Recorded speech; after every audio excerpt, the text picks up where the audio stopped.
The mountains had always been my sanctuary, a place where the noise of the world quieted down enough for me to breathe. My son, Ethan, felt the same way. Ever since he was little, the forest trails and endless skies above the peaks had been his playground. After a particularly stressful season in both our lives, me juggling work deadlines and Ethan dealing with the pressure of school, we decided to take a weekend trip to the old family trailer tucked high up in the Appalachians. The trailer wasn't much to look at. The aluminum siding was scratched, the windows fogged with age, and the deck creaked under every step. But to us, it was more than just a structure. It was where memories were made, where Ethan learned to ride his first mountain bike, where we roasted marshmallows so many nights that the scent of smoke felt baked into the air, where laughter echoed freely, away from the distractions of cell phones and busy schedules. That Friday evening, as we settled in, I felt the stress slide off my shoulders. Ethan sprawled across the worn plaid couch, scrolling through a book he had brought along. I leaned back in the rocking chair, listening to the faint hum of crickets outside. We talked about simple things, his upcoming science fair project, my worries about work, and whether or not the trout in the river were biting this season. It was the kind of night that felt perfect. But, as I would soon learn, perfection is fragile. The next morning started normally enough. I woke to the sound of rain tapping against the roof, a soothing rhythm that made me linger under the covers longer than usual. Ethan was already awake, fixing himself a bowl of cereal in the tiny kitchenette. His hair was sticking up in all directions, and his smile reminded me of when he was much younger. "Morning, Dad," he said with that casual ease teenagers seem to master. "Morning, champ," I replied, ruffling his hair as I poured myself some coffee. By mid-morning, the rain had cleared, leaving the air fresh and cool. We decided to hike one of our favorite trails, the one that wound past a waterfall and climbed to a ridge where you could see miles of green valleys below.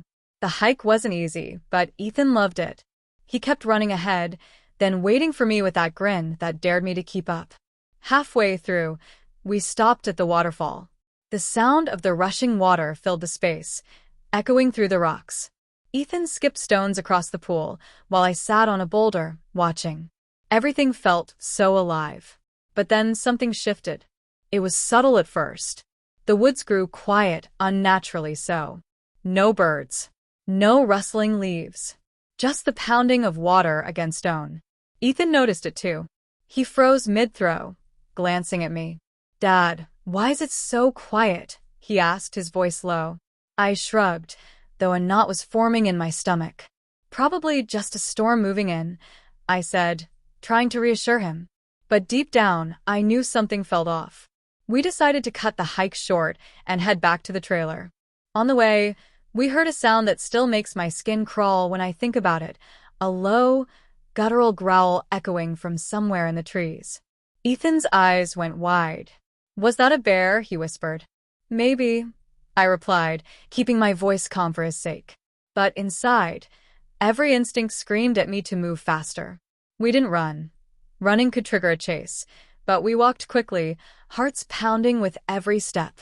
By the time we reached the trailer, the woods had returned to their usual noises, almost as if nothing had happened. Ethan tried to laugh it off, but I could see he was shaken. So was I. That night, we built a fire outside the trailer, trying to restore some sense of normalcy. The flames danced, casting flickering shadows against the trees. Ethan roasted marshmallows, joking about how he was going to eat 10 in a row. I played along, teasing him that he'd get sick. But in the back of my mind, I kept replaying that sound in the forest. I couldn't shake it. Something was out there. As darkness deepened, the woods seemed to close in around us. Every crack of a twig, every rustle in the underbrush made me tense. Finally, I suggested we head inside. Ethan didn't argue. We locked the trailer door, though it felt flimsy against whatever might be lurking outside. Ethan curled up in his sleeping bag, and I stayed awake longer, listening. Hours passed in silence, until a loud bang shook the side of the trailer. Ethan bolted upright, eyes wide. My heart nearly leapt out of my chest. I grabbed the flashlight and quietly moved to the window. I shone the light into the trees but saw nothing. Just shadows. Another bang. this time against the back wall. Ethan whispered, "Dad, what is it?" I swallowed hard, trying to steady my voice. "Stay calm. Don't move." The banging continued for several minutes, then stopped as suddenly as it had started. The silence that followed was heavier than before. We didn't sleep much that night. The next morning, I walked around the trailer, looking for signs. My stomach dropped when I saw the claw marks, deep, jagged scratches gouged into the metal siding. Whatever had been out there was real. And it was close. Ethan came outside and froze when he saw the marks. "Dad, what do we do?" I didn't have an answer.